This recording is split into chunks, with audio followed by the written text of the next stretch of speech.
Good evening. So let's talk about a numerical on Bernoulli once more. This is more practical this time. So if you look into the setup of this refinery, you have refinery with ethanol flowing in the refinery.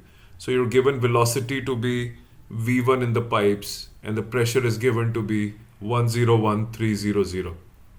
Now your job is to increase the pressure to 2 atmospheric pressure. Okay, the ethanol which is flowing in the pipe now needs to flow at 2 atmospheric pressure.